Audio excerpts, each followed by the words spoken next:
One. Okay, hello, ladies and gentlemen. Welcome back to Balloon Speakers, episode 30. I'm Dave Hoenigman, coming in from Yokohama, Japan. With us again is Montgomery Fox from DC, and making his second appearance, you may remember from the Ride Nowhere episode, right? Coming in from Chicago is Jim Allaire. Welcome back. Howdy. Hey, how you doing? Good. Good to see you, fellas. Greetings from Washington, D.C. Oh, Fox, I thought we'd mention, since it's May 15th, it's 5:15. It's Who Day, right? So You got that right, buddy. Did you set up I like that. set up your Who tree and exchange your Who present? On the 5:15. Oh, man, we started early this year. We got started way back at 4. We started at September 5th, 9:05. You know, that's another great Who Day, 9:05. But yeah, we've been celebrating all day. Live versions of 5:15 have filled the house. That's really fun. I just started to lecture Jen. Jen was unfamiliar, my wife Jen. You'll see her in another episode. Should we tell them who we're talking about? Marginal Man. Jen will be here to tell us about it. I started to tell her, I was like, you want to hear the song 5:15? What you talking about? She acted like she didn't know. And then I started playing it, and then I was like, oh, do you want the context, or you just want to hear the song fresh? Yeah. And she's like, go give me some quick context. I'm like, okay. And I give her the Pete Townsend conceptual album. Dr. Jimmy takes the pills. He wants to go to Brighton. He rides the train to Brighton, and he's either way, which life? Yeah, life. And then meanwhile, Faye's yelling at her from the upstairs. I don't have time to listen to this, Kevin. Yeah. And I'm I got it. My brain. It's great. Have you guys ever listened to the Steve Jones podcast? Yes. Jones's Jukebox. From it's great. Sex Pistols? Steve Jones? Yeah. Okay. He's like this he's great. He's like this really chilled, I heard really laid back like DJ guy. And then I heard the Chrissy Hind is fantastic. I got to hear that. But yeah, all the rock stars come on and new bands. So, but he's a huge Who fan. He always like throws in like stuff like that. So it's cool. Yeah. So happy Who Day to you both. Yeah. Thank you, David. Sure. Greetings. Sure. Jim, anything new in Chicago? No, everyone's getting their vaccine. So we're almost open. So everything's good. Yeah. Almost summer. We got a cat coming. Can you guys hear that? All right. Yeah, that's fine. That's good stuff. Morrissey's like a cat guy. He's not a dog guy. Maybe bulldog. The British. He's a dog sided. He caught something. All right. I bet she's got all animals, of course. He's probably got like a Michael Jackson farm going. So, all right, Montgomery, this is you. You chose this album, and you recruited Jim to talk about it. So let's. What do you got? Yeah. Well, you're telling me. I really did. I mean, once I saw James Allaire, so wonderful and camera worthy, and I love in the Ride episode, and James Allaire and I go back. We were bandmates in Protex Blue. Holy smokes, I've always wanted to, it's just great to do a show, to do an episode with him, a deep musical venture with him. And this is a band that I've loved, and we may have loved them, far together at the same time. I remember we jammed a couple Smiths tunes at least once. I'm sure we did. So I thought, what a great album to do. And little did I know that this is, one of their greats. When I did the research for this, it's been a fun one to research. So I'm sharing my screen. You can see that. There's the album cover, huh? Yeah, iconic. As always, Yes, this is 1985. So this is their second album, if you guys know or don't know, and they're a singles machine, so they put out their first full length album. The Smiths, right? And that's got a whole bunch of hits. And still their highest UK hit was, I believe that one, Still Ill, I think was their highest hit from that album. I was gonna move. Yeah, I was curious. They were kind of a sorry, This Charming Man. This Charming Man, and yeah, what was the other one? How Soon Is Now? You know, those were singles, right? Those weren't even. Yeah. Those weren't on the albums. I was blown away by that. For some reason, I thought that was like. Yeah, This Charming Man got to 20. Oh, what difference does it make? Got to 12 in the UK, and then Heaven Knows I'm Miserable got to 10. But yeah, so when this, you know, they look at all these singles they're putting out before even this album comes out. Yeah. Here on this, you know, the singles I'm sharing. So you know, I was really surprised at a lot of the kind of, I don't know, adoration for this album, yet also the admission that there's no hits, and it's just like a take this, you know, kind of album, you know. Yeah, and I think when I listened to it too, I was like, okay, it's surprising it doesn't have like a standalone obvious hit. You know, obvious people love the record, and I started to see like where like it's not compromising in any way. Like we're not serving you one up on this one at all. You know, I think it endeared them to like a punk aesthetic, even though they're not a punk band really. But it was like, this is the record, you know, and it's challenging. It's a great record. Yeah. It is challenging because when they do try to go punk, like where do they do that? I think at the Barbarism Begins with no, that's the funk one. The Barbarism Begins at Home. That's the funk one. It's like a disco. Yeah. Yeah, that's the best. I do fucking love that. Great, but they do get punky in the opening one. Yeah, Headmaster's Ritual. Yeah. Oh no, and also What She Said is really punk. What She Said, it has that edge to it too. Yeah. But then they get you know, almost rockabilly, Elvis, you know, jangly, all the jangly guitar. Yeah. It's a challenge. So I don't know, but it goes huge in the UK. If we look at this one, this goes number one. The album goes number one. It's the only Smiths album to go number one in the UK. Yeah. And then it's amazing. It is amazing because there's just something that they touched on that obviously spoke to the people there. Like in America, it's like you could appreciate it for, you know, the lyrical content or, you know, the guitar parts, and, you know, but like in the UK, it must have spoke to them about class and attitude, and something that sort of translates in America, but maybe not perfectly, you know, and they would probably agree to that, you know. Yeah. There's always something post-war Britain about it, you know, like things are kind of not perfect and it's not going to get better, kind of. and we're going to tell you about it, you know. It's.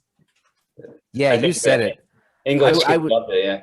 Yeah, and I was surprised that the line through that you can draw to those post-war, you know, classic rock, you know, guys that we love, and the stories they're writing, and we know the lives they grew up, Mick and Keith, and then, you know, and Pete and Roger, and Roger Waters, they're living through those days, Bowie.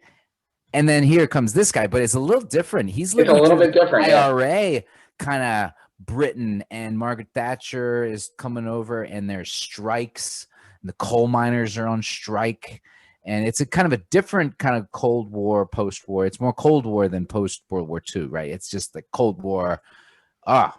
It's like the right is taking over, and it's a real class. The classist stuff is high. So I think you're right that's maybe why it heats number one. But looking at this, like they hit number 1 and 2 in the UK with every album. Come on. What kind of that seems crazy streak is that? I mean, only the Beatles and maybe the Spice Girls, you know, lit it up like that in Britain. I don't know. Yeah, it's intriguing. Or who's our lady singer? Adele, you know, is probably, you know, I don't know. You know, who UK has got this kind of streak. It's amazing. Yeah. So, but let's look at the band, because I mean, well, we're talking about the band, and we obviously want to get into this, but I mean, where's you guys' entry into this band? Because we're elders, and we could have caught them in our teen years, and I in fact did. So, if, you know, if I can go last, because I think I have almost, you know, besides not being from England and seeing them live as the Smiths. I caught them at least when I was a teenager. Yeah. You want to go first, Dave? Well, I mean, I think through you guys, Fox, through your DC crowd, man, you guys were all over the Smiths. You had these albums, the posters, the T-shirts, and Okay. You got all the merch? It's yeah. It's a little rough trade around here, eh? Yeah. So yeah, I had heard of them in Didn't high we have school. the giant wall-size Queen is Dead? I think so. Yeah. That was Wells's. That was David Wells's. Yeah. Yeah, and when we lived together, yeah, like this, you know, I feel like I couldn't turn around without seeing a picture of Morrissey. That's awesome. And when you said you guys played, all right, what's the name of the second track? The one about My Love Is Still Devout.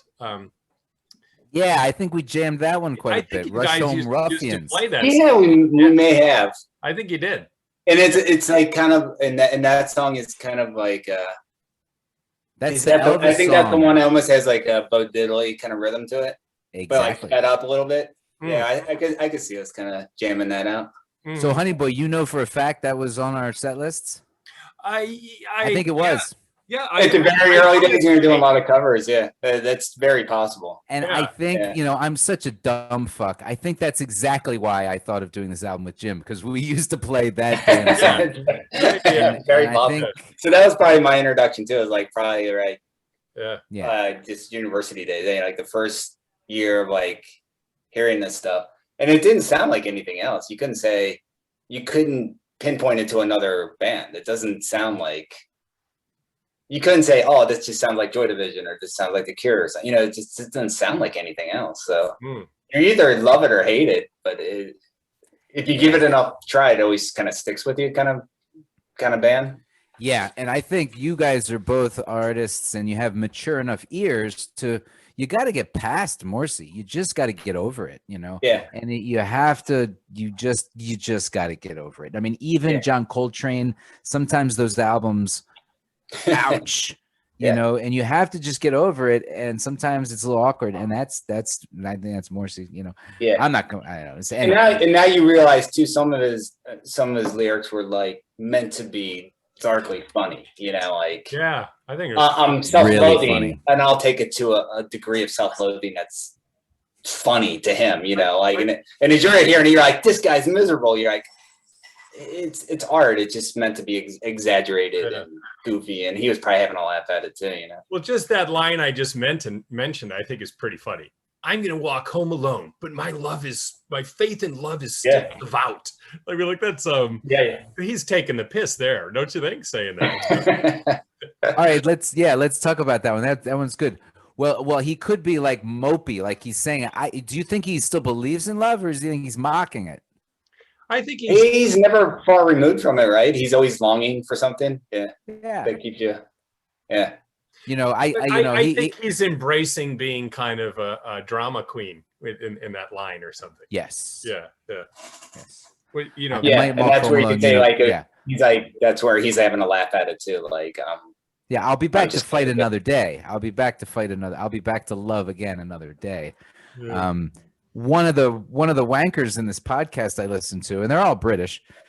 Most, you know, these ones that talk about it was only the American podcast I heard about Meet His Murder that they loved it. They loved him so much, and they were millennials. They were these new kids, and they like discovered him in '99 and 2000. But these British guys, they actually thought Morrissey was being ironic in that line. I heard them specifically question that line, like, I'm like, no, you don't get it. Like, I think a lot of people don't get him. Like, that song in particular is full of funny lines and sincerity. And that's the contradiction of him. I think he's all over the place. Some people don't get him. I really don't think they do, you know? Yeah. Yeah. So that was always, I guess, like his problem with journalists and stuff, like, you're going to paint me as like this miserable, self-loathing person, you know?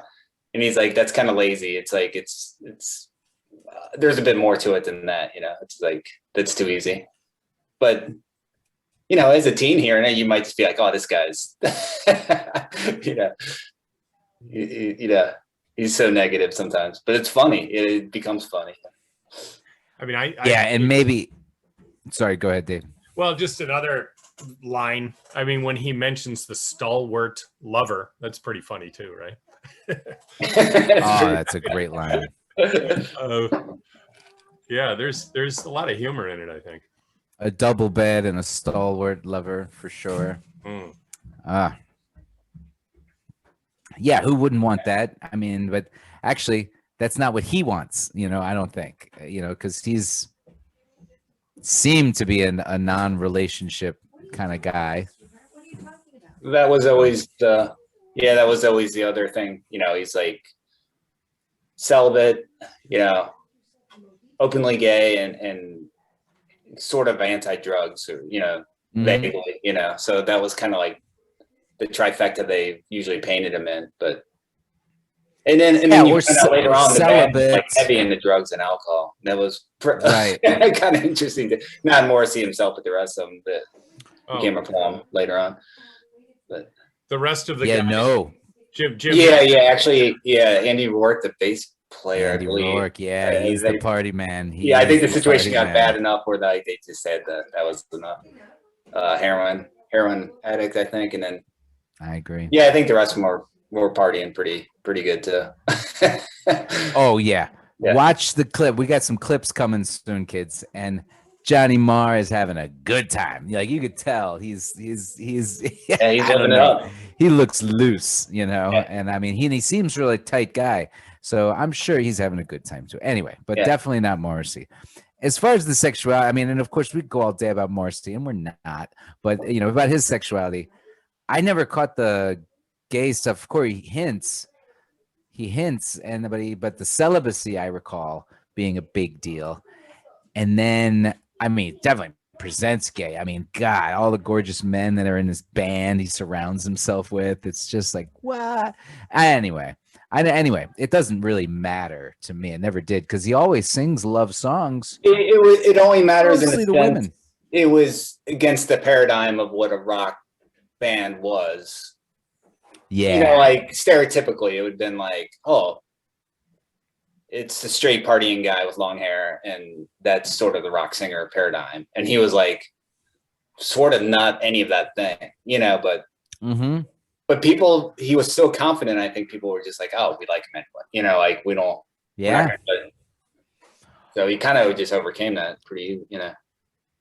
Yeah, when I see him, and then we can talk about when I saw him live too. You know, he's got the thing about the flowers, you know, right? Yeah. And he's got these fashions. Like, look at this. This is a cool shirt. Like all the rest of the guys are dressed like they just came out of work.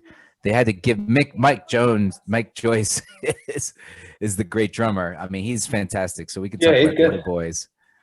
But he's usually just wearing a tank top. He'll be like, he'll wear anything. Pretty basic. And I think I think Andy Rourke too. To like, all you have to do is have short hair and like just basic clothes. Like there was like it was like very strict like dress, and then the rest of them was just like whatever. Yeah, it's pretty funny. Hey Fox, can you talk a bit more? I'm curious about how you guys, the Good Counsel boys, when you guys first heard and embraced the Smiths. Like who among you was the first to be like, you guys got to hear this? Was there? Was it like an older brother of someone, or? It was a great moment. Yeah, I was blessed with you know, having these great high school friends, and then me being an only child, I was only stuck with my, you know, Jack Daniels sipping parents on Friday nights, you know, listening to the Blues Brothers and Motown, a couple of Hank Williams records, and then the radio, you know. But then I discovered, you know, whatever, my MTV breakdance, and you know, I got hip myself. But no, high school was 100% like classic rock 101, British Invasion. And so it was, I want to say 100% David Wells and his brothers, because David had two older brothers. Yeah, that would make sense. Because his older brothers would have been like the college crowd, and they would have gotten the band. So Wells was pushing it, and then Wells turned it on to me, to Kip, to John Zuluaga, to all of us, and then we all took it in different doses all over time. And then we definitely had dreamy scenes, straight from that Chicago film Honey Boy. We referenced this Chicago movie before, the snobby Chicago movie about the High Fidelity. Oh, High Fidelity. And I was wrong. It wasn't the band I said. It was the Beta Band that was played on that scene. Remember that? Yeah, one of our viewers said so in the comments. So thank you. Well, thanks a lot. At what hour did they concur? Because I this is just the first time I'm coming back to it. Anyway, thank you, viewer. I do want to say that we went to Phantasmagoria in Wheaton. I went to high school in Wheaton. So from 86 to like 1989, we were going to this record store after school all the time. And that's probably where we got the big poster from, because they sold posters, T-shirts, everything. I bought all my records there. I bought Still Ill there. I'm sorry, Hateful of Hollow there. Bought Queen is Dead there. Bought Mean is Murder there, although I don't know where my copy is. We would go there all the time, but then I remember all of a sudden we stopped going there, and I think I know why. I think David and Zulaga got busted shoplifting T-shirts. That's where the merch came from. Yeah. And we couldn't go back because David had the Queen is Dead T-shirt, and it was like worn. It was gorgeous. He was a gorgeous boy in that shirt, and so anyway, I remember not being able to go back as frequently. I could go back alone because I wasn't the one shoplifting. And so my picture wasn't behind the counter.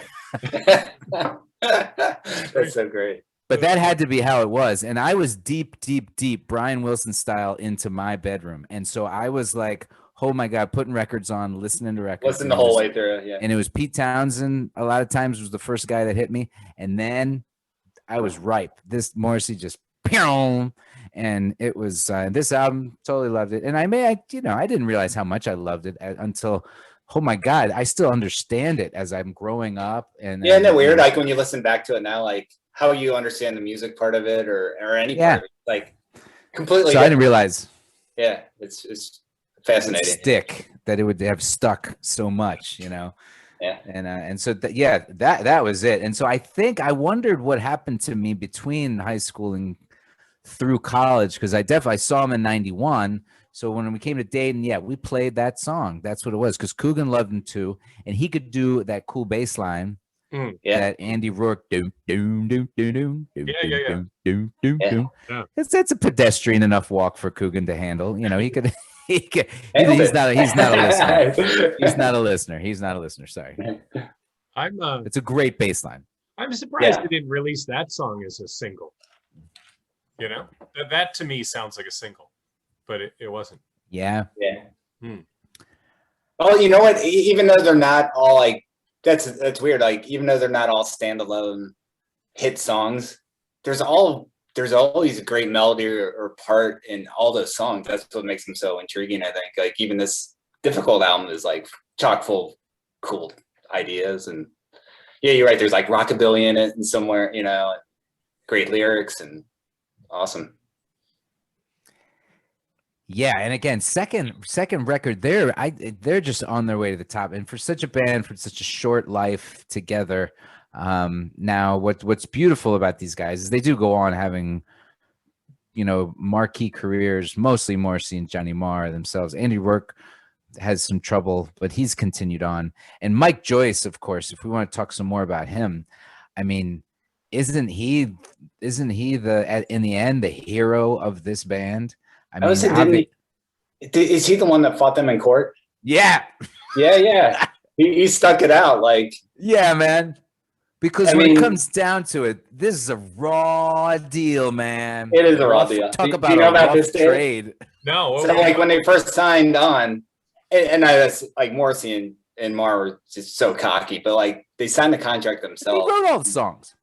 And they obviously the creative content is those two, but like they wrote the contract with just their names. Let's ask Dave. Let's do a quiz with Professor Hoenigman. What percentage of the royalties do you think Mike Joyce, got that he was so pissed about? And as a clue, I'll tell you, he got the same as Andy Rourke. Okay. Out of 100% of the Smith's pie, Okay. what's the original deal? It's got to be tiny. I don't know. 3%. Ooh. Well, you want some more, please? You Would you like some more? No, it was more than that. 10%, Professor. All right. Morrissey and Johnny got 40-40. Okay. Okay. Andy Rourke just signed away at some point, right? Early, I think. Yeah. There's a hole in He Daddy's arm. needed he needed to pay some bills. Oh, poor Andy. Yeah. He's so cute in those interviews when he's a little later on. He's a little chubby and he's getting over it. And he's wonderful rocker. Yeah, he is good in love him. interviews. Yeah. Now, did he pull out of that okay, Andy Rourke? Yeah, I guess so. Okay. All right. But Mike Joyce, hung on. And he took him to court, and it was ugly. And I believe this is through the mid to late 90s and into the early 2000s. Someone's got to do like a mini series, like a Netflix, like a 3-4 part episode. Gets on to play Morrissey. I mean, because it's probably like one of the most quotable like trials. Just funny. You got celebrities going on. Yeah. All this backstabbing and just interesting. Celebrity world kind of stuff. Yeah. The superstar should Jonathan, what's his name? Jonathan Cameron Mitchell, who did Hedwig. He should do Morrissey. He could do a good job. Yeah. Or maybe when he was younger, the guy from Kids in the Hall.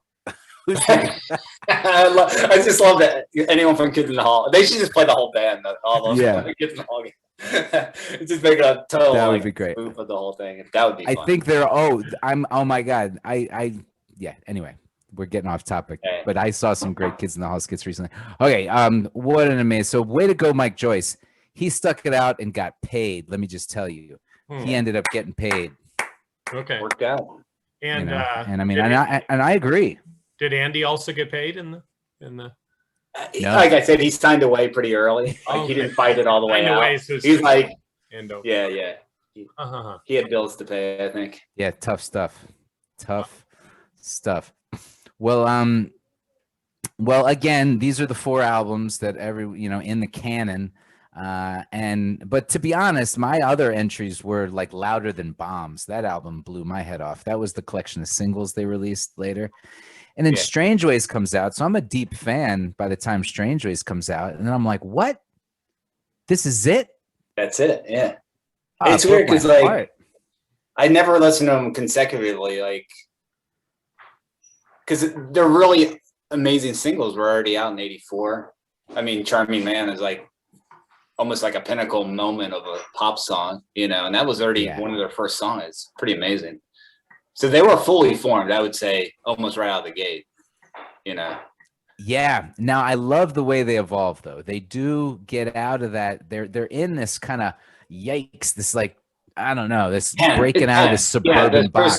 Those first 2 albums are tense, and it gets a little.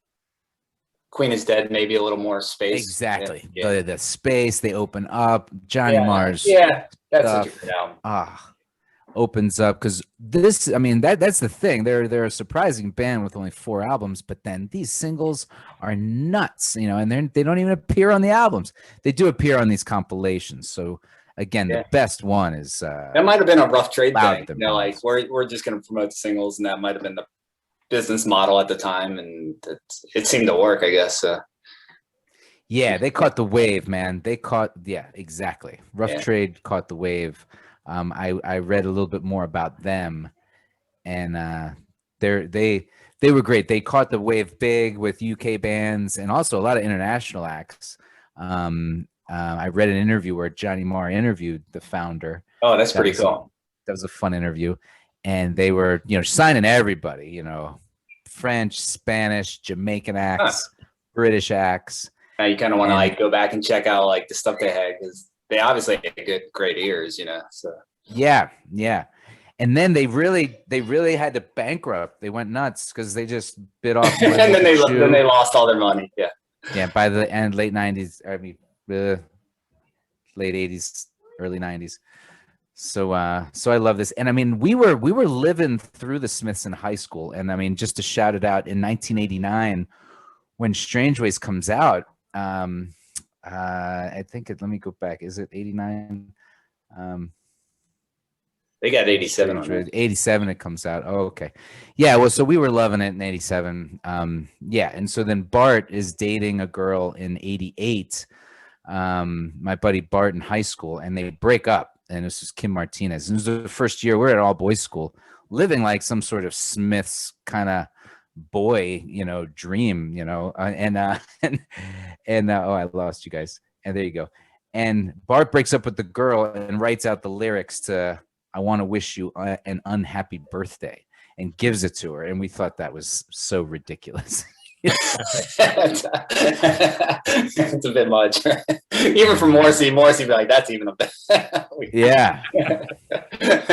She cheated on him, like just it was a real kind of you cheated on me kind of thing. So she got back at her with some Morrissey lyrics. I should have laid that down.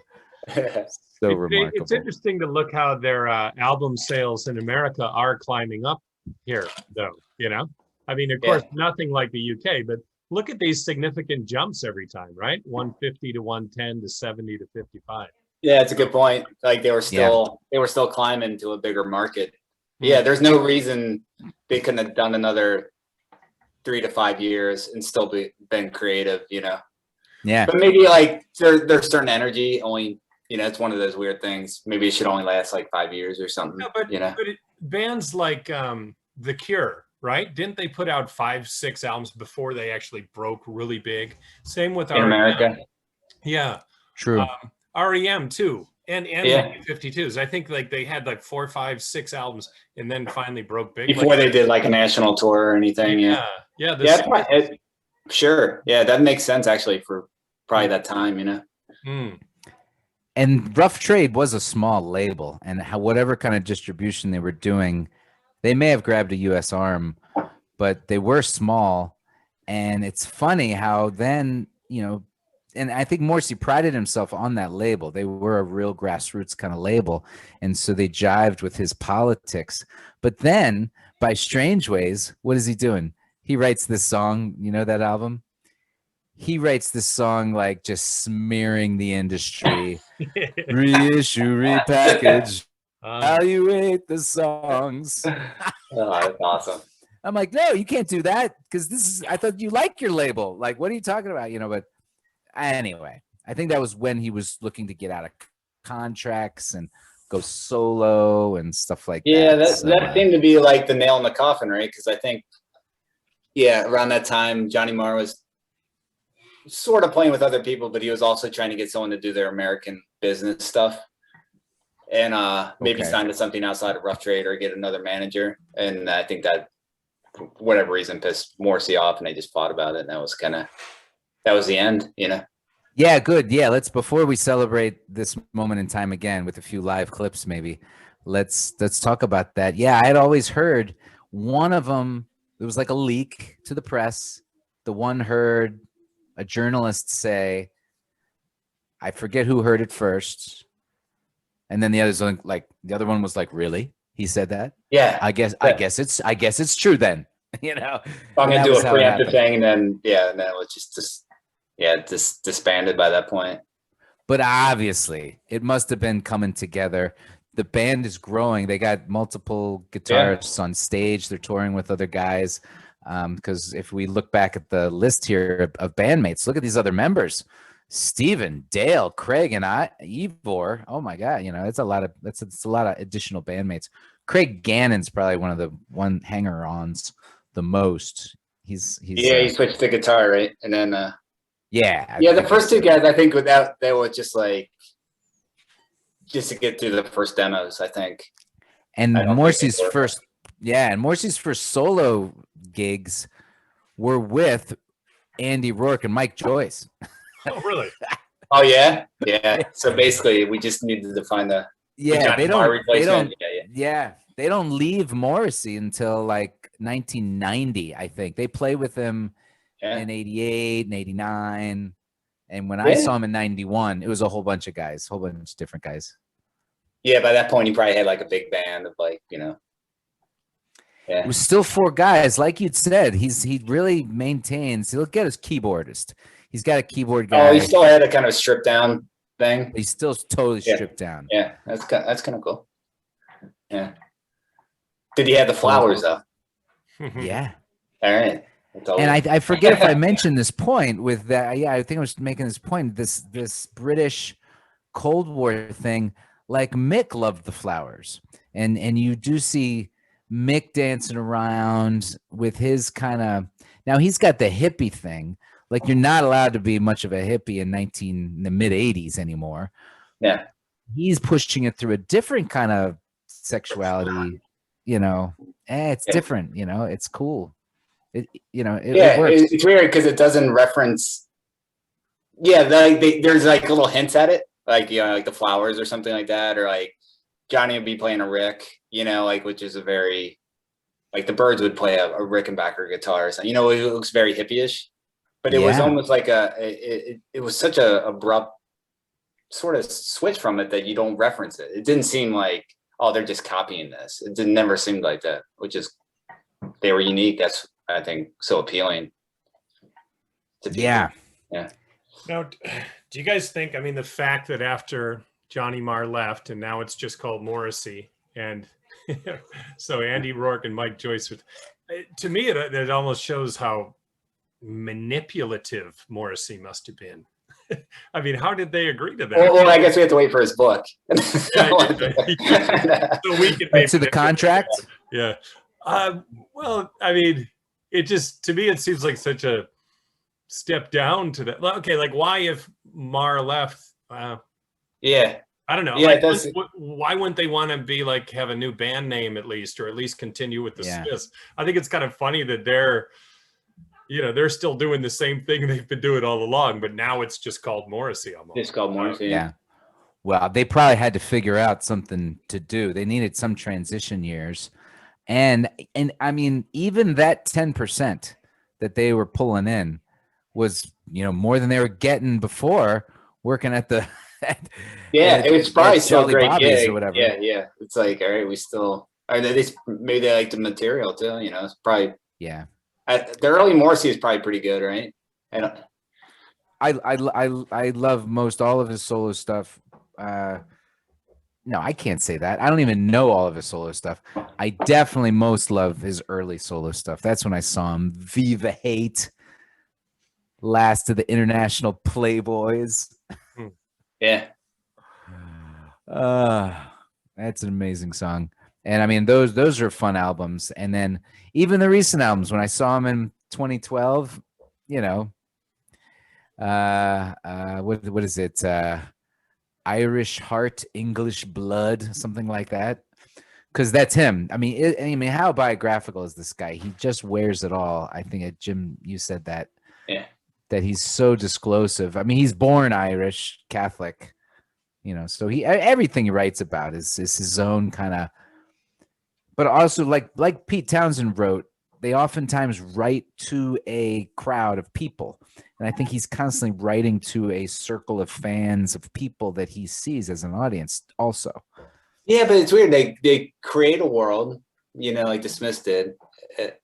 It seemed like they were the cooler, they were better or cooler than, you can go to our concert, but you're not really in our crowd quite, there's always sort of a distance with the Smith, Yeah. I think the fans are okay with that, it wasn't like, say, like someone like Bruce Springsteen and you're with him, or something like the Smiths were like, we're just a little bit cooler than you.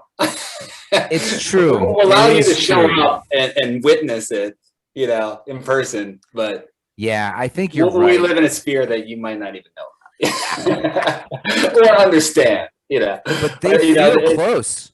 Yeah. They feel this. His fan base feels close. Oh, that might be the second part of Morrissey's career, though. Yeah, I don't know. That's a good point. Yeah.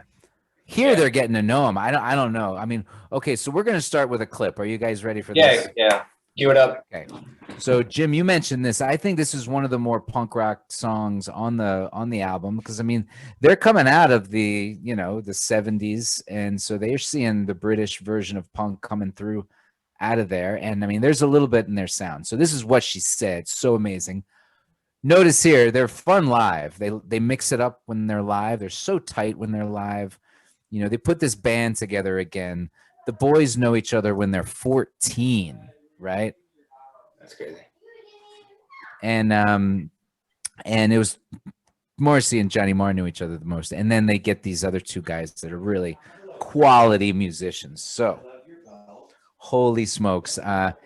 They start off with one song, and you can see Johnny Marr just having a blast. And then they kick in to What She Said. And so we'll listen to it however long. But notice these fans, and what you had just mentioned was like, wow, who are these people? Who are these fans?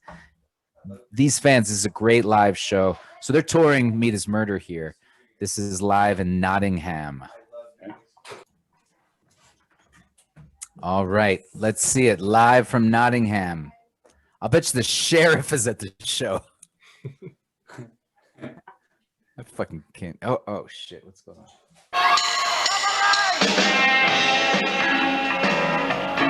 And let me start it again. Oh, there it comes.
All right. It's got Pretty good mic work. Yeah. I did see the Mike Joyce tank top you mentioned. Yeah, this is Apex tank top years, man. Larry Mullen, I think he was often wearing the tank. Yeah. And the Pixies were often cited like in the early years with a tank top here and there.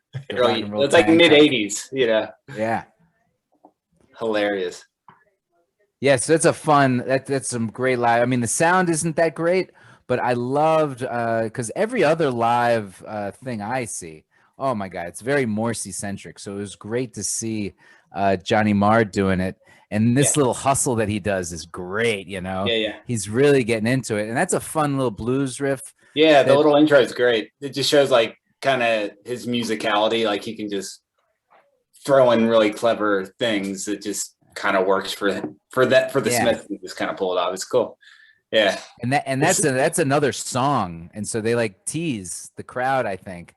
And then they boom into this one. You're right with the clip, like actually shows like the energy of like, because you're right, most of them were like kind of Top of the Pops kind of thing. And they're not bad, but like this is kind of like, oh, you can actually feel that was the energy of the room and stuff kind of thing. It's cool.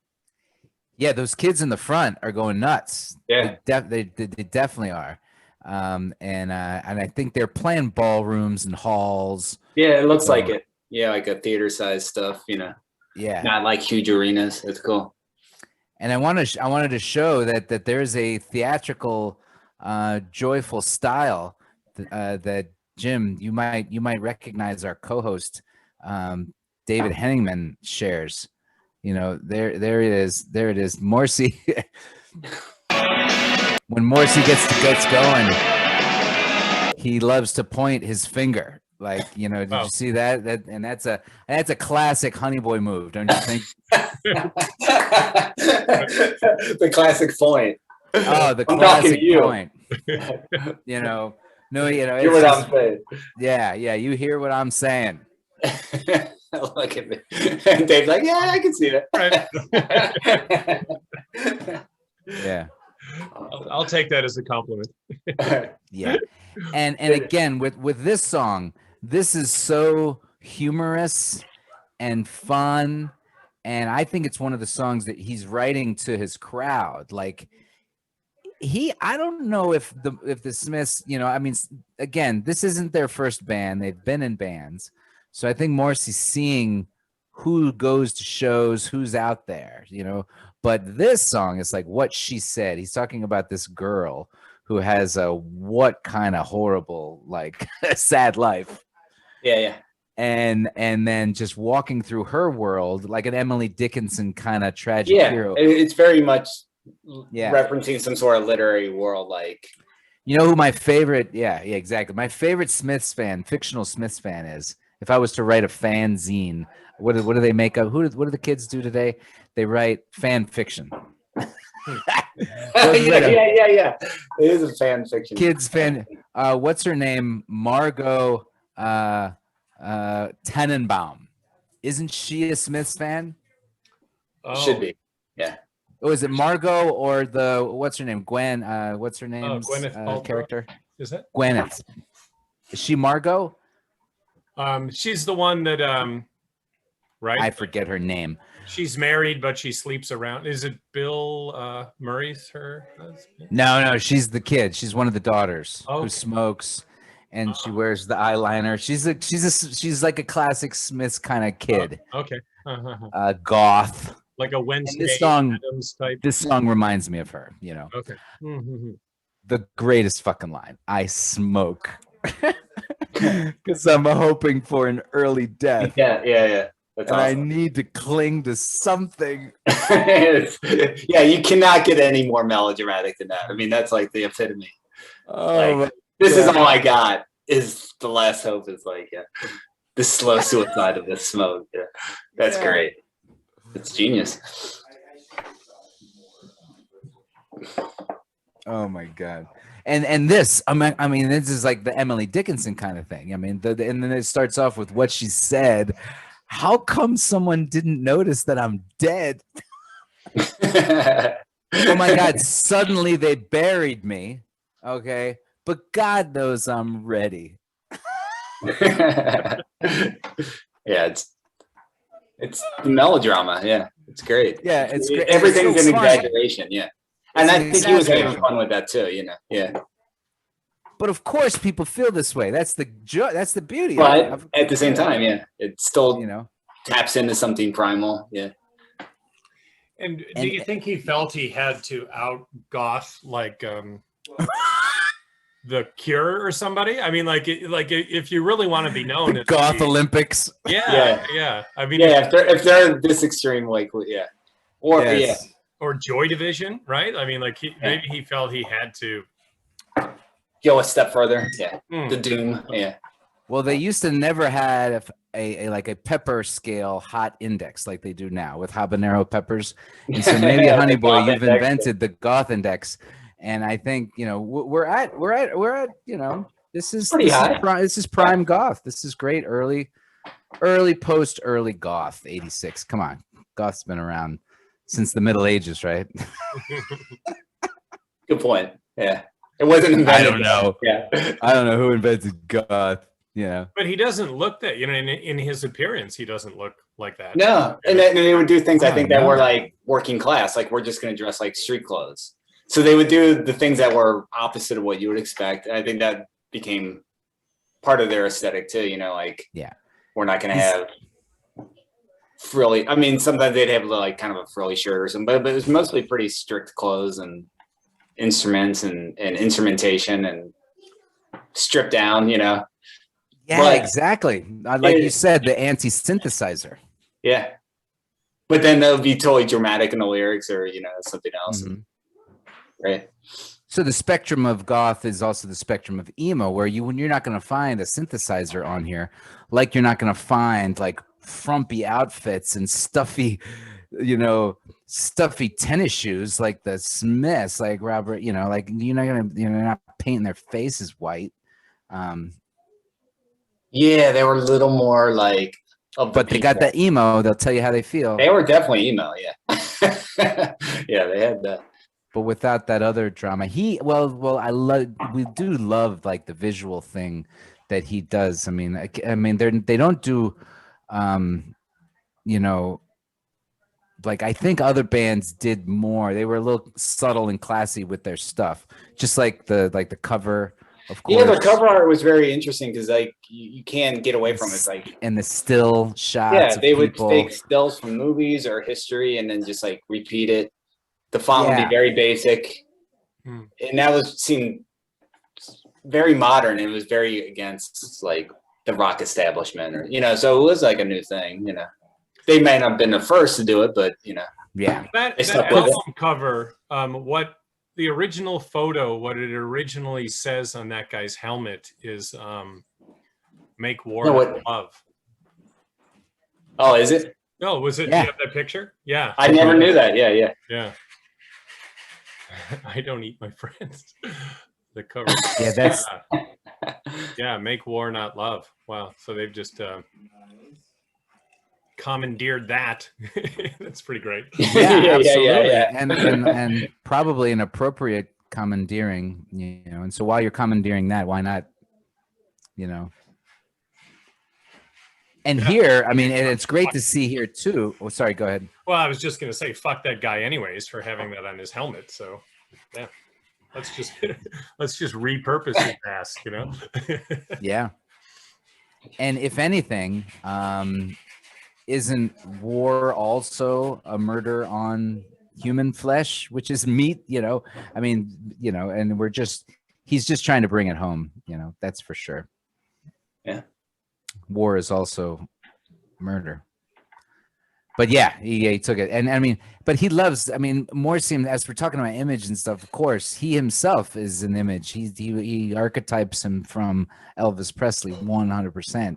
The bouffant, the hair. I mean, he's got the biggest jaw in Manchester, and he's gorgeous, and those eyebrows, everything. So he himself, he can't go anywhere but from where he is, and so he goes. Yeah, he knew right away how to stylize the group. Yeah, or like how like sell it as a product, even though they didn't want to be a product, and like I said, they were instantly iconic. Just through him and also through the album covers. The name is great. It's very memorable. Right.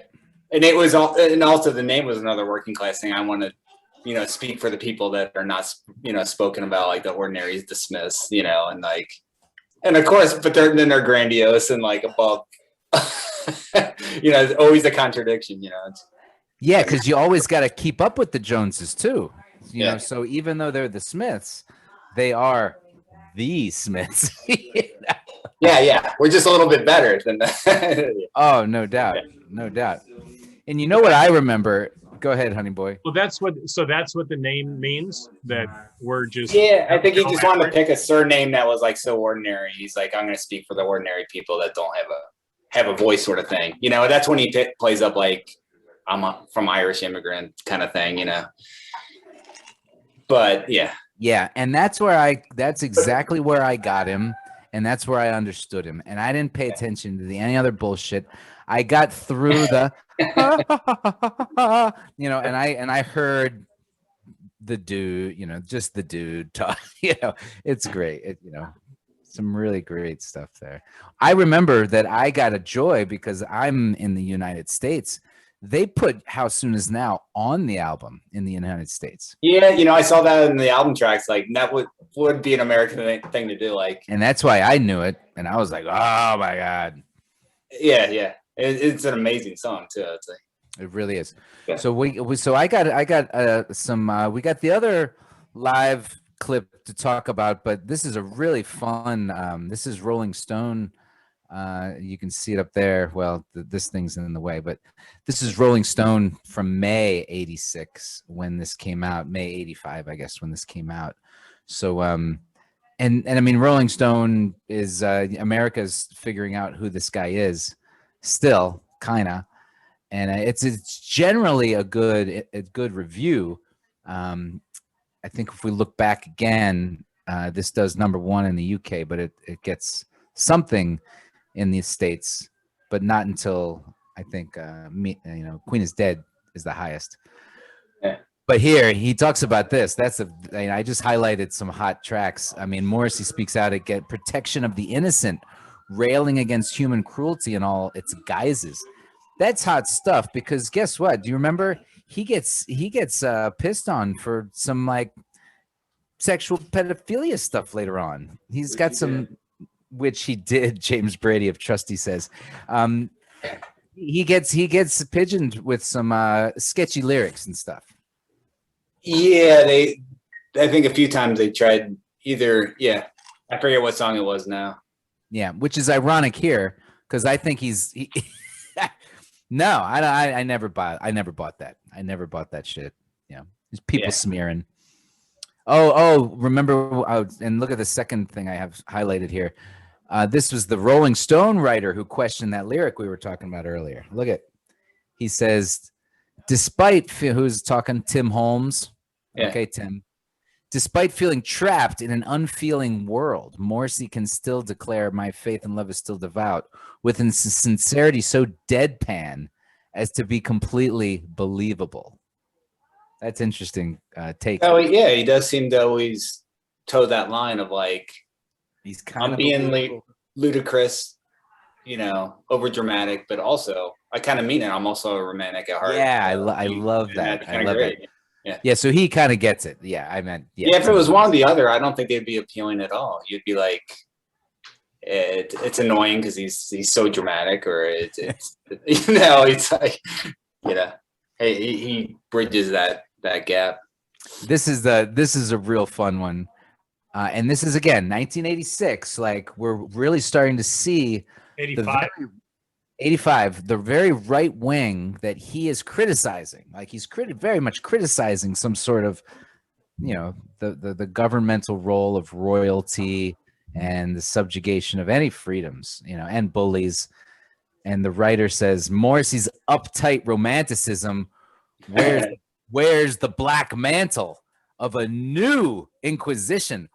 Whoa, you know, that's pretty interesting. Like, you know,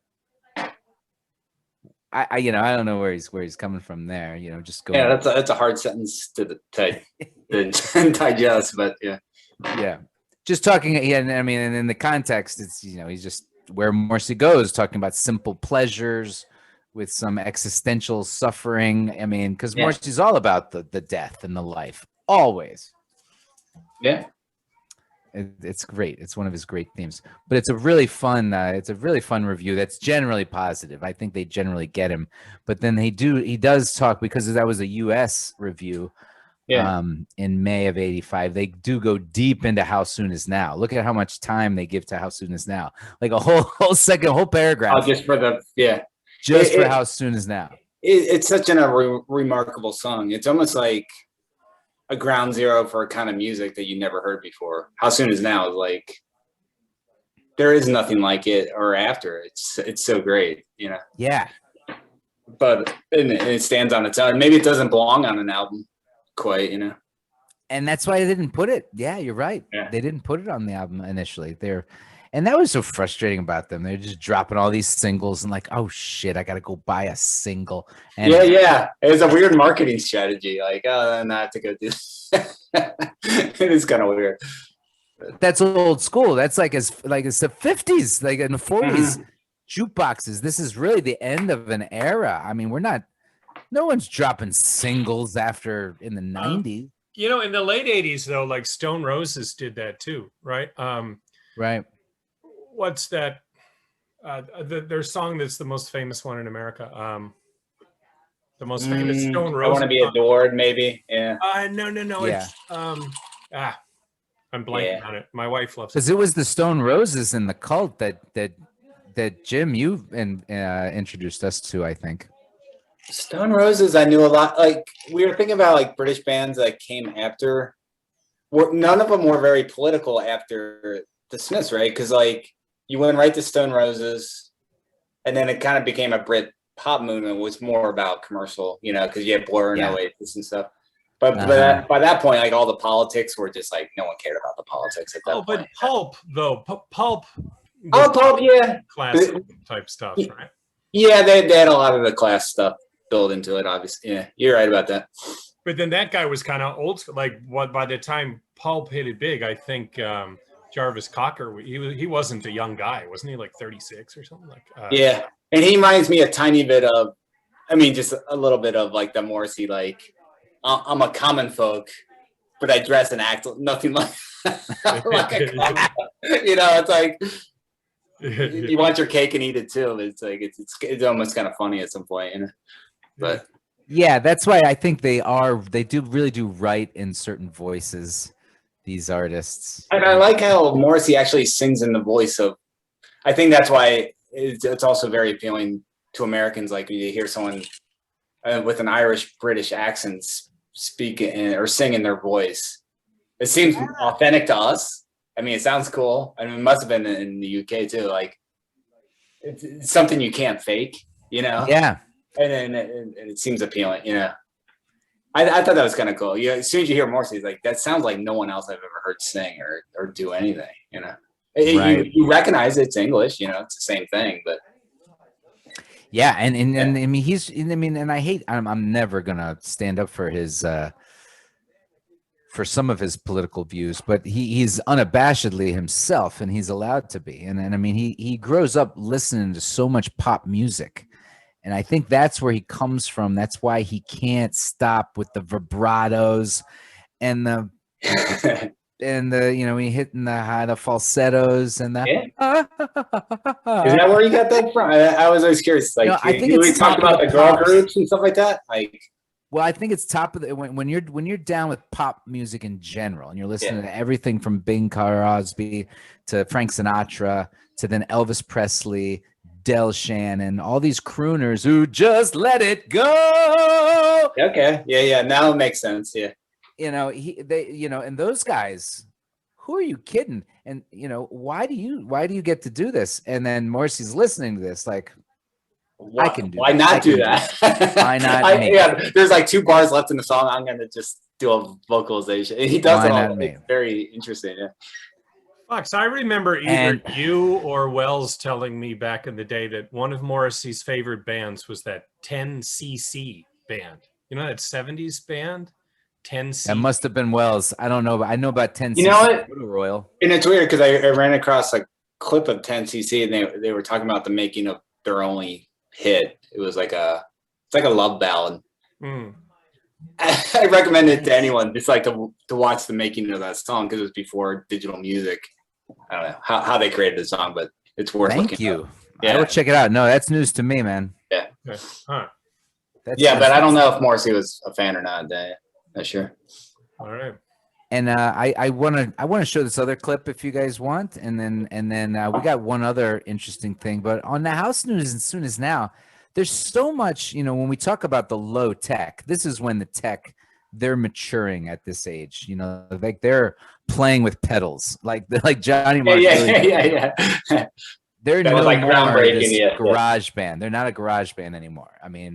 Johnny Marr had like 5, 6, 8 pedals in front of him. Yeah, they're doing something. They're doing stuff, and in this song it works, but it's almost too much. But it's not. It obviously works. It's one of the greatest ever, and I really didn't think of it as a Bo Diddley beat. To me it's very hidden in there. Yeah, because it's such a I never would have picked that either. And then when they said that, it sounds almost avant-garde. Like it doesn't sound like anything. Did we ever play this song together? Because I don't think we ever. I knew Chris or someone had figured out like, it's fun. It's easy. He had the one brilliant idea of like the shoegazers kind of picked up on is like. You don't play the sound, you play the effect. So you actually turn off the initial sound and so he had a tremolo effect playing what he was playing on guitar. but you were only hearing the effect, and it somehow fit into a rhythm. Yeah, He'd hit it at the that's right why it time. became like a ground zero point. Even though they're not a shoegazer band, it's such a great song. Yeah, it's amazing. And then to call it that, I mean, and again, it emphasizes where he's coming from. These guys love American rock and roll, and this is a theme of Blown Speakers. Yeah, if there's any themes through 30 episodes, we're uncovering the truth here, that these Brits love us so much and they can't get over it. And here we are in 1985. You know, we know Clapton thinks we're God, and now here we are, you know, and now they're still, you know, the Bo Diddley beat, that Rush Home Ruffians, you know, that's an Elvis Presley popularized that tune. Marie's the name of his latest flame. Del Shannon, you know, made that popular. And we used to do a Del Shannon song too. Do you remember that? Run away. Run away. So anyway, that's all I'm saying. And then talk about lyrically making any concessions to try to have an American crossover hit, though. Don't you? That's for sure. That's for sure. Yeah, I'm talking Johnny Marr. I think Elvis. I mean, the Elvis persona and what that. Did yeah, what they were picking up musically, I think you're right. Was kind of music was there, and there was an Americanness. Yeah, it's 50-50. But you're right. They weren't trying to make an American hit consciously. Right. Yeah. Because I will concede to the melodic, you know, foundations that I think the British. I always wondered, what the fuck do the British bring to the table? You know, besides. Yeah, Fox is always lambasting the British. Trouble. Besides trouble. And no, but they, you know, they always had a way of like perfecting it. You know, like they would hear it, and they'll give it back to us a little bit better than we had done. Yeah, almost German, but with a little more humanity. You know, and the way they play with melody, the way they can sing and do a melody. Their claim to fame, obviously, you know, the Beatles and stuff, they can really play with a melody. I find them the masters of the melody. Yeah, that's a good way to look at it. Yeah, you know? I could see that. And style. Style, yeah. Fashion stuff, you know. I mean, like the Beatles, you know. I mean, on top of the music, I mean, I think the British bands are always great at marketing. You know, like marketing their look and stuff. I agree. Yeah. And they stole that from us. But anyway, you know. Yeah, that's a good one to argue, because like, why should a small island? Yeah. But you're right. I think they're good at that. I mean, when then come later on, they definitely have their own thing. I agree with that. But anyhow. So what do you think about Barbarism Begins at Home? This is the big disco hit. This is the disco hit. Yeah, this is the baseline. This is and I mean, and this was great because they actually find all of the, you know, hierarchy that Morrissey wants to crash down on. He's actually climbing. You know, when I get to the top of this thing, I'm gonna rip it down. You know, so he's going on the BBC. That's really funny. And so here he is on whatever Top of the Pops, but they've been on already because they went on those shows, right? And they went on the great Beale recordings, you know, with the BBC, you know, so they're doing it, man.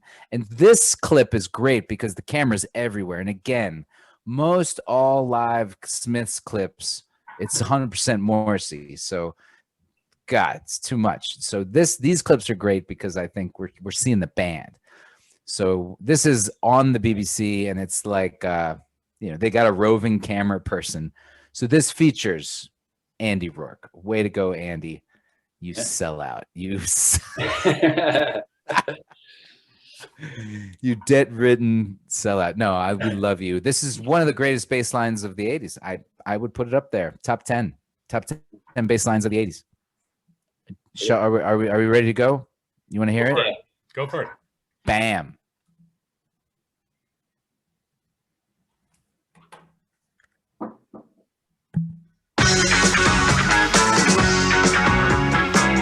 Sorry. I want to start it from the beginning.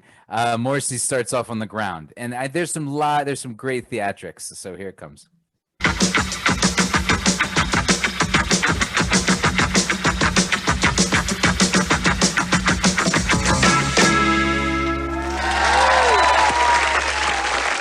Thank you.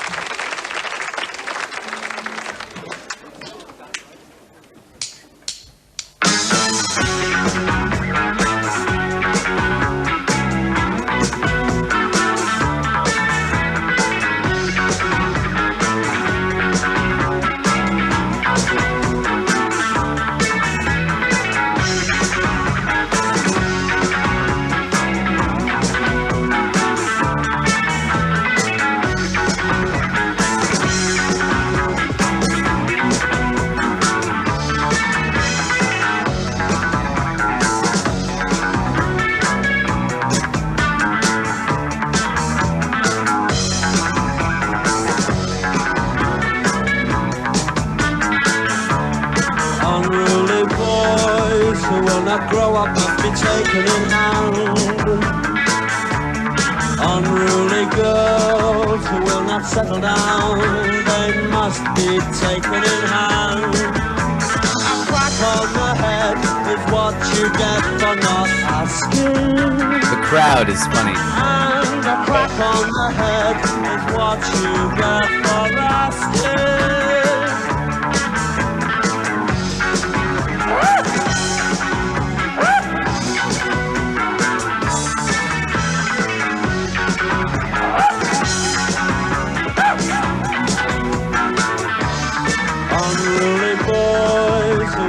Grow up must be taken in hand. Unruly girls who will not settle down, they must be taken in hand. A crack on the head is what you get for not asking. And a crack on the head is what you get for asking.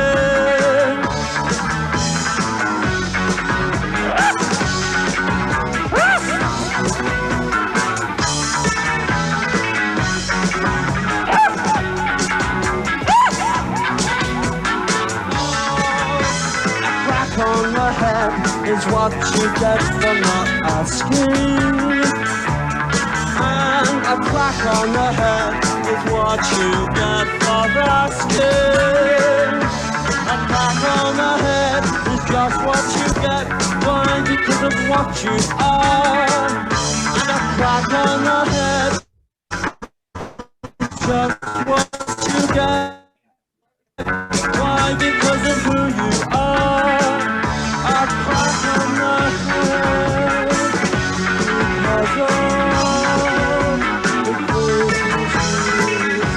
of the things you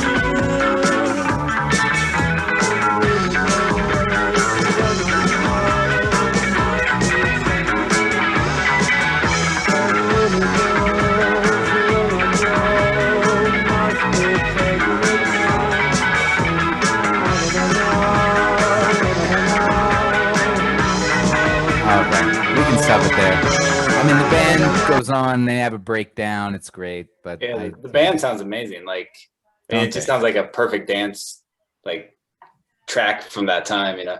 Yeah. And I want to say that this is one of those tracks that I think it's a live performance, and I want to say that, like, look at that's the end. By the end, the crowd kind of gets it. You know, like the crowd. What do you think of the crowd's pretty funny there? Yeah, well, is it one of those? Was that from a TV show, or was that from It's a TV show, right? Yeah, I don't know where they get the crowd. Yeah, that's not their band. That's not their band. There's a lot of them where they're not dancing; they're just staring at the band. Yeah, they just kind of like, who? What the fuck is this? I mean, the lyrics again. What? Yeah. The crack on the head. I like. Well, that is. This is the song that's similar to the Headmaster Ritual. That, like, it was kind of like, this is the scene in Manchester growing up. It's horrible. Yeah. If something went wrong, you were going to get a beat down. Sort of feel. Whether that was Morrissey's. How he saw it, or that's reality. No, I think he lived it. I mean, we all did. We all did, Jim. I went to Catholic schools. You went to Catholic schools. These things happened. Yeah. And you heard the stories. I never honestly got beat by anybody. Besides, kids, dudes I pissed off. I Never read by a that- priest or a nun, but he Yeah. did. He did. He Yeah. talks about it. He did. Well, so I read that in '86 in England, they finally made it illegal for students to beat up. Yeah, you for could get hit. to Yeah. beat up students, right? So Corporal punishment. yeah, like when you put when this song was out, it was still legal, right? It was Yeah. still legal. Yeah. Yeah. Um, But what's funny is that's the Russian that's the headmaster's ritual. This Yeah. is barbarism begins at home. Yeah. Once again, it's just like you have to just go totally grandiose, And it's just really just like a dance track, which is like almost like a disco-y, but it's really angular, like almost like a Franz Ferdinand or something. musically, yeah, it makes yeah, me that's a think good of point. PIL, right? Like kind of Yeah. It's got some PIL. It's got commandeering, some Franz Ferdinand. commandeering Yeah. disco and making it angular. Yeah. Commandeering disco. Someone had to take that ship. Yeah. Yeah. Hunt for Red October. That made some sense. Yeah. Steer it into the sink it. That's No, you're awesome. that's great. But this is look at 85, and that's a fucking funky ass disco jam. Yeah. This song is, and that's why I'm wondering why those kids in the front aren't dancing. You're paid to be on TV. You're on TV. Yeah, Are if nothing you- else, are they have you- a groove to it. Yeah. And this has a groove. And I mean, Yeah. those other kids in the back are going nuts. But what are you doing, American Bandstand? I mean, UK Bandstand, they're Awesome. mesmerized by this guy, and he had that passion. I think It does look them. like it looks like they wanted to watch him instead of Yes, Hmm. yes, Yeah. He's got a bouquet of flowers in his back pocket. This is that Jagger, moves like Jagger. What the fuck? Something's going on. Something's going on here. Have you guys seen the interview? It's probably mid '80s, and there's like little kids from like a local school that interview the Smiths. They're like, it's really cute because they're That's like, great. why do you bring flowers to a show? He's like, well, flowers never hurt anyone. I feel they're beautiful.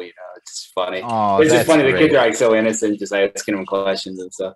It's pretty cool. That's beautiful. And on that note, Yeah. I want to say that I do Montgomery Fox love flowers too. And Yeah. I brought flowers. We're gonna have a serious moment here on blown speakers. You fellas, you didn't know this, but I was intimately involved with the Charlottesville KKK protest. I went down there with my kids to protest those motherfuckers because I was in town. I own wow. land now That's intense, outside of Charlottesville, and I was in town, and I'm sitting there with the iPad the night before or in the news, and someone's like, they're on UVA campus with torches, and I'm like, what? And they're like, yes. And I was like, okay, we're going tomorrow. We have to go tomorrow. And it was questionable because I have kids. It was like questionable if we're going to go or not. I'm like, oh, we're going now. Those fucks have torches. And so we make the plan. We had plans in the day, so I had to switch some things around. We're fucking going. And so we met up with the Baptist preachers who are having a big preach-in. And I'm like, well, I got to go. We don't have a sign, I'm not prepared for this. So I go to the country little farmer's market. I buy a bouquet of flowers. I'm like, I'm going there. It's a peace offering. Yeah. Morrissey style. And as soon as the hits got hot and those fucks got marched down the street, because once they were fighting in front of General Lee's statue, they got marched down. Now, I didn't bring my kids up there. I knew that sort of the action was hot. We were standing back. And then I didn't know it. We smelled the gas. And then they start marching down because they don't know where to go. They got kicked out. They march past us in this defeated kind of, like they don't know where to go. They're going to this field down around the way. And I see them, and then they catch me on video. A couple news agencies with my flowers yelling at them. Oh man, wow, that's nuts. Wow. And I'm wearing this, and I mean that's what I mean. Where some of these fucks don't get where the love is in Morrissey. Now, at the end of the day, he does have some fucking motherfucker in him, but he does believe in love, and I think it's one of the symbols he uses. That you mention it for sure. Huh? That's intense. Yeah, thank you for sharing. Yeah. And also, he brought flowers to when I saw him in '91. He brought flowers, and I was like, "Fuck yeah!" So you see the line of him continue on post Smiths, and that's so fun and great. So fun and great to see. And so I did think of him when I made that happen. Does he throw the flowers out at some point to the crowd, or they bring them to him now? They bring It's gone full circle now. It's full circle. Yeah, he throws them. They throw them to him. It's the Mick, again, Mick, and who else uses flowers? I'm sure a lot of people use flowers. Fox, do you have a picture of yourself with the flowers where you could share? Oh, buddy, way to go. No, this isn't that kind of podcast, but I do. It is available. You can Google Montgomery. It's the Washington Post who caught me. So you can find the Washington Post. Oh, sweet. Has a video. Anyway. All right, Fox, I think I'm going to pause it. All right, what are you showing us? Okay, so again, in honor of the meaning of love, and I think where Morrissey's coming at with those flowers is, so the Washington Post caught me down there at the protest, and so you just see me real quick with my flowers, and it's weird because I'm yelling at them as they're walking by, and so there's a couple other clips that lead into it, and this, as the white nationalists were, closed down, and so they had to move. So I'll start it here. The sound will come on in a sec here. Yeah.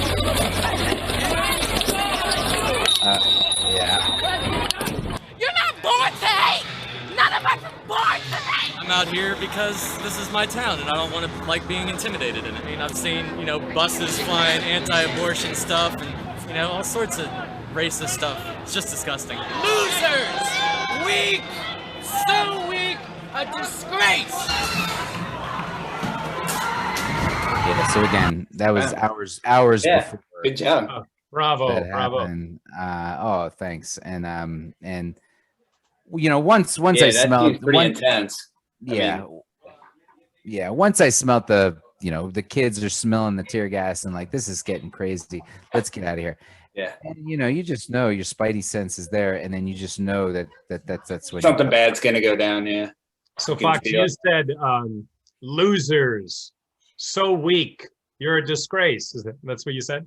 Yeah. Okay, nice. Yeah, that was a direct. quote from That Joke Isn't Funny Anymore. it all ties back in. Yeah. I like what that woman it said is. too. She said, "You're not born to hate. No one's born to hate." That's pretty Right on. Mm. Right on.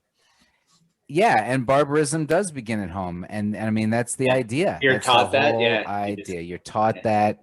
You're taught to hate, that kind of stuff, and so I mean, and that's where I go with Morrissey, and so I can put him in a box and keep the love. You just stop it there, and that's fine. Yeah.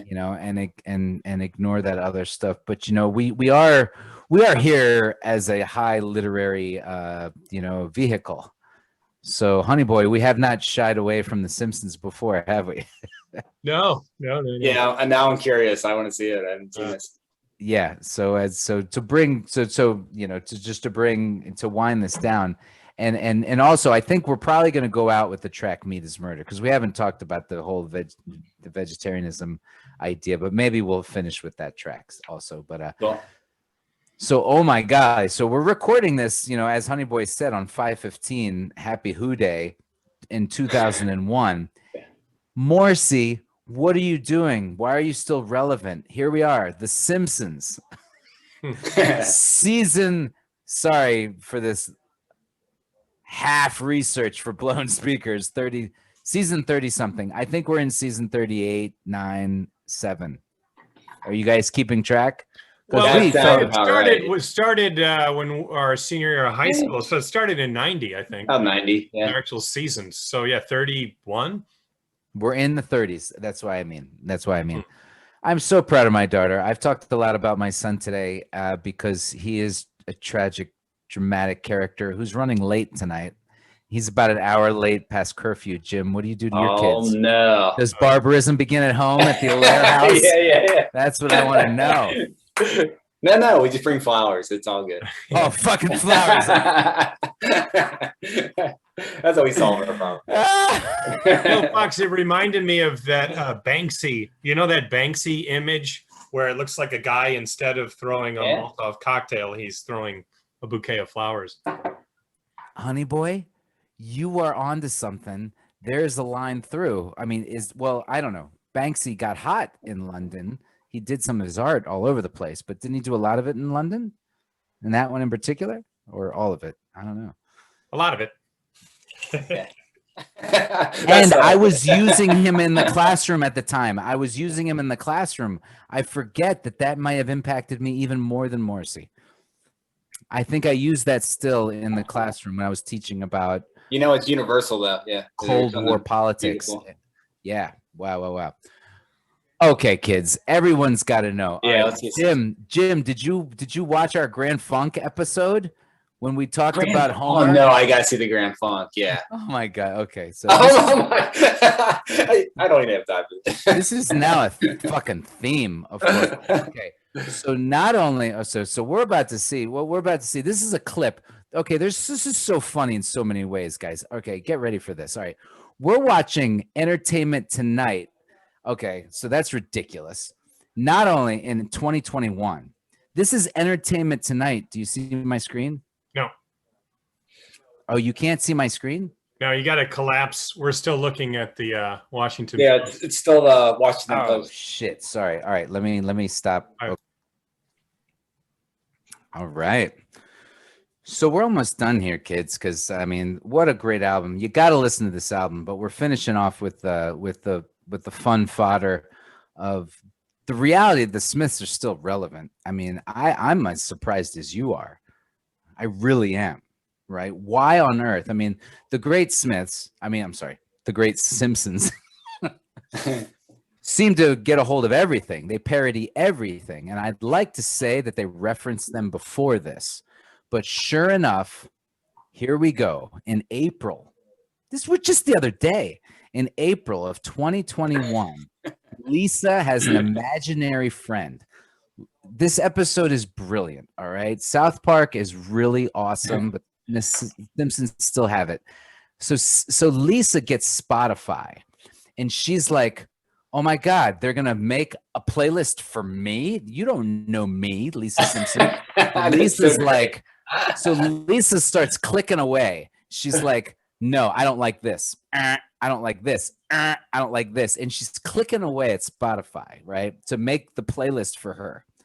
And then Spotify's like, oh my God, you have won. We can't satisfy you. This is the last thing you might like. Boom. And it's and it's Morrissey and the Smiths. You hate everything. So you hate everything, then you probably like Quimby or Quibby. Willoughby. Isn't it Willoughby? Quilloughby. That's right. It's not Quimby. That's the chief. It's Quilloughby. So it's this fictional character.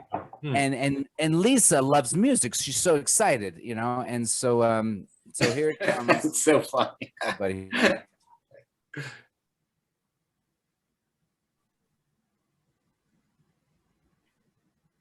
Oh, do we lose You- Montgomery? And it was then oh, hello? Am I still here? You were gone for a sec, yeah. Check one. And you see the picture up there. Springfield Lads Club. So great with the flowers. Check one. Oh yeah, okay. Yeah, you're still here. Okay, Yeah. great. I mean, so okay. I watched this episode and I didn't see it live. And then I caught it later. My buddies told me it was awesome. So I watched it. It's awesome. It's so fun. It's got everything. Because Lisa, of course, is a vegetarian and everything about it's perfect. And then they get to the last scene. And the last scene is really harsh. Like Lisa comes to terms with reality, classic, tie up the loose ends of a sitcom. They take the piss out of Morrissey. They take the piss out of Morrissey. But the problem is the whole episode is really what he's about. He's there to comfort kids through emotional times. Yeah. And adolescence. Yeah. Purpose served, but he's 50 now. What are you doing for 14-year-old, buddy? Get out of the bedroom. But no, he still serves the purpose, but not, it's complicated. Oh my God, you see the picture. That's what they make him look like. Now, I've seen him live. I think he looks great. He sounds great. He still's got a voice. So I think that when they're doing this, they're going a little too harsh. Yeah. Well, not even. They're like, he's gonna think this is a caricature of himself, right? Yeah. And I don't think they're hard at all. I think they're being funny. Yeah. Okay. No, I'm wrong. Morrissey's pissed. So what we're about to see is not just the scenes of the episode. We're about to see Morrissey's rebuttal. We're about to see the Leonard Skinner rebuttal of okay. And Morrissey's fucking pissed. He's about to sue the Simpsons. All right. And so all of this is hilarious because we're also watching Entertainment Tonight. All right. It's not just Entertainment Tonight. Can you see my screen? It's Entertainment Tonight Canada. Yeah. You're not even like a B list. You're not even it's like they take the piss out of Morrissey. It's amazing. So this is long. I think I'm gonna let it go in the beginning. I'm gonna fast forward to the Simpsons scene, and then we'll watch this Entertainment Tonight Canada correspondent take the piss out of Morrissey. Like it's amazing, okay? But we got to just get to the great scene because it's just amazing, okay? So hold on. Here we go. That guy in the middle goes crazy. He goes I just got to tell you, he goes crazy. Okay, here we go. Can you hear it yet? This combines my two least favorite things. Other people's music and other people. Yeah, but we're going to see the real you perform. Ooh, do you think you'll play labor action at the biscuit factory or Simon Has a Birthmark? Dreadfully predictable. But the nippers must suckle. Oh, these bands are all rubbish and this sun is too sunny. Willoughby, this festival is our dream. Stop being such a pill? Oh, sorry, Marge. Hey, I'm just trying to have a fun day. Oh, a fun day. Why don't we all just have fizzy drinks and rainbow lollipops? Oh, la-di-da-di-da. Happy, happy, happy. Vacuous animals waiting for the slaughter. Can't you see this show is just a cash grab? I'm only here because I lost my fortune suing people for saying things about me that were completely true. Is this what I turned into? He's greedy, an imaginary I'm friend. hateful, and my face looks like a syphilitic moon. Well, it's not your fault you got old. Sting is old. Old Sting's bloody gorgeous, and he knows it. That's right. I hate the foreign coming to this country and taking our jobs, sleeping with our men. But you're a foreigner! And you took the job of sad, washed-up rock star! All right, so Morris's manager wrote several. Oh my God, that's so funny. That is so funny. Now, what's this? Oh, okay. Why would he even respond to that? It's so crazy. So they go on to talk about how, oh my God, Morrissey, so when they clip it together like that, yeah. You see some of that, they really show some of the evil side of him. But again, the whole episode is kind of adoration. He's right. Yeah. It's Lisa's still alley. Best, even though he's complicated. Yeah. And aren't we allowed to be complicated? But we're also allowed to call out the complication. Yeah. And so, but what does he do? Morrissey, hook, line, and 2021 sinker. The hatred showed towards me. The hatred. Oh, I love you, Emmy. It's so hard to see him hurt. Oh my god. And look at it, and to admit that he wants to sue them, but he can't because they have more money than him. That just plays into like his complete. Oh my god, this is just brilliant. So I really don't know if he plans this. This is like perfect. Oh my god, look at this. In other words, I'm quite used to it. I've had enough horror thrown at me that would kill off a herd of bison. That's great. He thought he was against killing animals. Oh my god. Writing for The Simpsons evidently requires only complete ignorance. I think they're tipping their hat. Who shows up on The Simpsons but the greatest? You know? Yeah. When I heard they were dedicating an entire episode to Morrissey? Yeah. It's all love, yeah. Even when they Unbelievable. It's so weird that he doesn't get it and that he can't accept his own ideas. Because those things that he was saying about immigrants, I mean, those are almost directly from his interviews. Yes, it's those true. Quotes, Yeah, like those weren't jokes almost. Those are almost direct quotes, I would say. Yeah. Yeah, and the way that I've seen it, you know, we can use the word spun, is that his version of whatever British nationalism. But of course, again, the contradiction of he doesn't live there. He owns a house, he owns some property there. I was gonna say, where does he even live now? He lives in LA. Yeah, most of the time. He's got a few houses. Only fitting that he's like exiled in somewhere like LA. He's got a few houses, but he lives in LA most of the time. And oh my god, well, we don't have to listen to this guy in the middle. This guy in the middle takes the piss out of him, and I don't think these people on the side even know who Morrissey is. They might never even heard of him. Yeah. No, why would they know? Or just obviously look at this guy. He looks like us. He's as gray as me. He's a Gen Xer. Yeah. He's Gen Xer, and he's like, "Here's my time," and he takes. I know. I'll feel this one. He takes the shit out of him. It's so great. So I mean, I don't know. I just, again, it's amazing. It was to me, it's great that he was there, and he's gonna do nothing but sell more, records and everything because of it.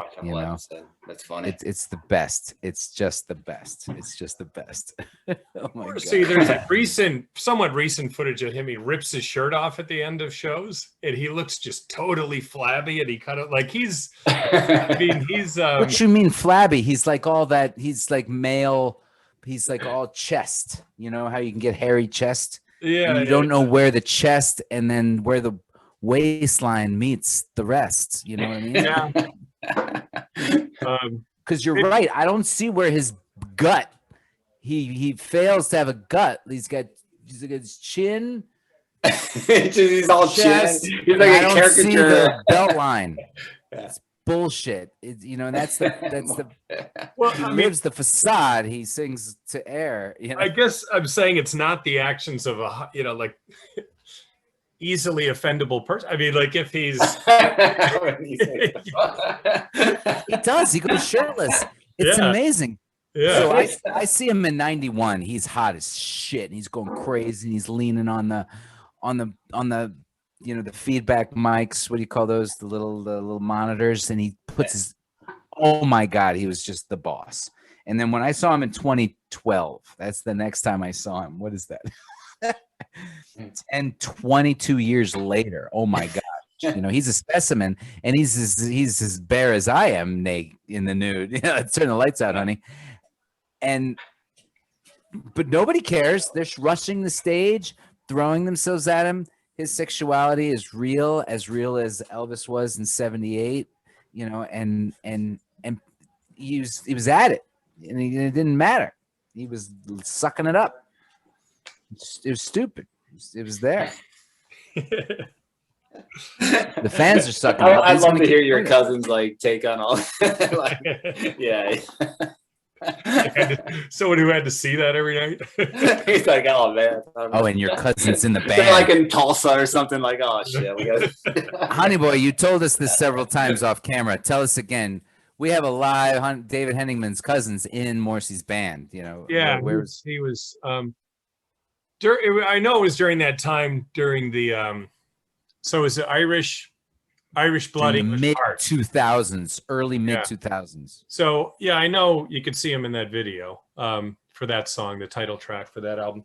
So he might have been on stage with them when you saw him in 2012. Yeah, Could have been around that time. Yeah. Well, you're Playing saying it was that keyboard. tour. You said playing keyboard. You said. Yeah. And I got to tell you that when seeing him in 91 was everything I wanted from him. I didn't get the Johnny Marr Smith's experience, but I got him, and it was great. Yeah. Oh my God. We go 2012. I think it's 2012, 2013 to Merriweather Post, honey boy, where I saw the Blues Brothers for the first time in 1982. And then I go, and we have like that freaking like 15th row. We're right up front, and it's a great show. And this is one of those summers, summer 91, freshman year. I just met you, Jim. We had probably just kind of gotten a little up on the, hey, we're having fun. And then I go home, and then my father was like, you're not going to fucking sit around all day. I get a job. He gets me a job for the summer. I'm working at a nursery, for kids with plants. And it's the kind of nursery in Maryland, in like outer Maryland, like rural Maryland, not far from Merriweather Post. But out there in Maryland, it's southern Maryland. Let's remember, Maryland wanted to rebel with the South. There's some rough motherfuckers. And I'm working with these guys who are unloading azalea plants from a truck.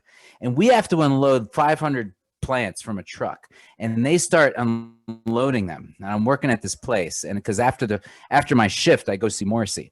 And this is the kind of guy I am. I'm unloading this truck. We gotta. The guy tells us we gotta unload 500-600 azalea plants. They're like as big as your arm. 500, and so they start counting 1, 2, 3. I'm like, get the fuck out of here. We're putting these in a bed of rows. We're gonna make rows, and we're gonna count the rows, and we're gonna multiply, you fucks. That's how we're gonna count. Kind of, ironic that you're being tortured with flowers before going to see Morrissey. Oh yeah. Well, these Thanks, are. Dave. That's good. Do you know how depressing these azaleas were? They're baby azaleas, just shrub green. You know. These are not Morrissey plants. These are not.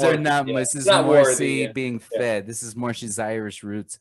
And so then they start mocking me, these guys. These guys start mocking me because I say, hey guys, why don't we lay down rows and count the row and the same rows we lay, and then we count the rows when we're done. They're like slow up college boy. wait, exactly, Jim. Jim knows. Jim grew up in Cincinnati. These guys start making fun of me, college boy here, talking his algebra. Oh my God, you're okay. Let's see how this will work out. But I gotta tell you, those guys introduced me to Molly Hatchet. They introduced me to some deep Skinner that I hadn't had before on lunch Southern breaks, listening to eating McDonald's on lunch breaks. I loved it. So Kip, Molly Hatchet. Kip picks me up one afternoon, and he got the tickets. I think he got the tickets. I don't know how we got tickets because we didn't sneak through the fence for this. We had fucking front tickets. I think Kip got them. And of course, this is Kip Curry, who owns Tell Your Friends Publicity in New York City right now. He represents Yoko Ono. He represents TV and Robert Pollard. He's a great guy, and he's made marks in the music biz, I guess you could say. So shout out to Kip Corey. He's been into Yoko's. He's been to the Dakota and seen the white piano. Like and Dave, you talked to Yoko, right? Yeah. Sidetrack, but Oh, Dave did too. And also Kip got an email from Andy Rourke. I'm sorry, not Andy Rourke. Johnny Marr. They worked together post Smiths. And he told us about that. So Kip picks me up after work one day with these guys, and there we go to Meriwether Post to see this show in '91. Oh my God, it's fucking great. He was just killing it. He was killing it. But what was of course sour to all of us fans who missed the Smiths was that he was like, I'm not playing any Smith songs. Yeah. How dare you ask her? Yeah. So it's all solo, and I loved it. It was fine. He had this cute little 50s boys out there playing. They were all dressed in their West Side Story Grease outfits. Yeah. But the show's great, tight band. He always demanded that tight band. He must have been a great band leader. You hear about different band leaders. He must, he was seeking out good. He knew his craft. Yeah, I think so. I really think so.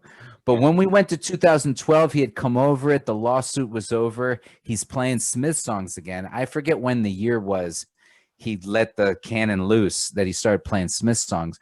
But I get there late, and I'm famously late to fucking concerts. It fucking sucks. And so I'm drinking with Sam Galbraith, this guy, and who's married to Kip Corey's sister. I'm still connected here. And so we're the only two suckers to go see him in Strathmore Music Hall in Rockville, Maryland, to see Morrissey. We're drinking too long at a bar. We get there late. I'm at the merch table, and all of a sudden, Shoplifters of the World. And I'm like, oh my God. And so we rush to our seats. It's a killer show. He does out of, again, short bugger set. These Brits don't know how to work. Yeah. That, Americans put on longer sets than British people. I would put up any statistical comparison to American shows versus British shows, and we'll blow them out of the water every time, you fucks. And so anyway, I rush in, and it's amazing. Out of like 20 songs he plays like 5 Smith songs. This is great. It's a great show. Cool. So you're saying he made a big announcement that he wasn't going to play Smiths, but then he just did. I think it was the lawsuit. I think he was also like meh in the beginning. He's like meh. It's I'm playing Smith songs, and then the lawsuit got ugly. Yeah. But the lawsuit ended in the early 2000s when Mike Joyce won the show, and he and the drummer wins. When does that ever happen? Never. Yeah. Drummer never wins. That 10% is that's doing good. Yeah. Yeah. And so I it's whatever. Roger Waters is a very similar tragic character. At some point he started playing Floyd songs again, right? So these cats have their time, whatever. Yeah. But I loved it. He played, he didn't, because we were doing this episode, I looked back at that set list that I saw, and of course the only song he played from this album was Meat is Murder. And he did it, if I may use a term from the era, he did it bigly. I mean, he did it big. He was there to turn stomachs. He really was. Cool. And he finished the show. He finished the first show. He came back for an encore, and he did Meat is Murder. Really heavy with visuals and everything. It was heavy. Huh. Well, All right, ladies and gentlemen, we are winding down episode 30 of Blown Speakers. Meat is Murder by the Smiths. A huge topic, I feel, what would you guys, Jim, thanks for joining us. Oh, thank you. Yeah, it was great to listen and hear all this great material. absolutely. Great stuff. And I'm glad we remembered that this is actually the reason that we listened, that we loved this music together, is because we played this song together. Blue. Yeah. So we'll listen to this one with Coogan on the bass and Chris playing along. And it was a great track. So it was good chat. We had a lot of stuff today. Yeah. Thank you, Blown Speakers. Thank you, Jim. Yeah. So we were thinking of going out with Meat is Murder for Lisa Simpson. It's because we talked a lot about the Simpsons, Lisa, but no, we switched it. We don't feel that we need to do this to your conscience, we're going to go out with Rush Home Ruffians, this great song that really celebrates Johnny Marr's, I think, musicality. You know how they did it, right? Morrissey would write the lyrics. Johnny Marr would play cassettes in his room, give the cassettes to Morrissey, and Morrissey would hear Johnny Marr's little playful ditties, and then they'd get together and try to work it out. And then play it, yeah. This is cool. So this must have been, Johnny Marr must have been listening to this song, because this is a big song. This Marie's his name of his latest flame. It hit #1 with Elvis in the UK. This song did in, I want to say 61 or so. So because these guys are worshiping pop radio growing up, who didn't, BBC controlled the radio. So I think that's where it came from. So we'll go out, listen to this, guys. Let's enjoy. Take care, honey boy. Thank you, David. Yeah. Absolutely. Bye, Fox. I did.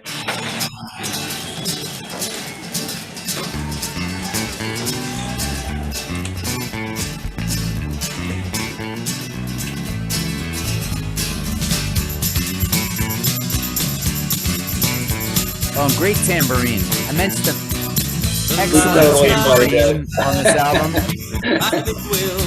Great tambourine. A boy is stopped when his money is grabbed and the air hangs heavy like a gull in wine. She is famous, she is funny. An engagement ring doesn't mean a thing to a mind consumed by brass and money. County Fair, you know, it's so funny. And the we in America can identify with the County Fair. But my faith in love is still devout.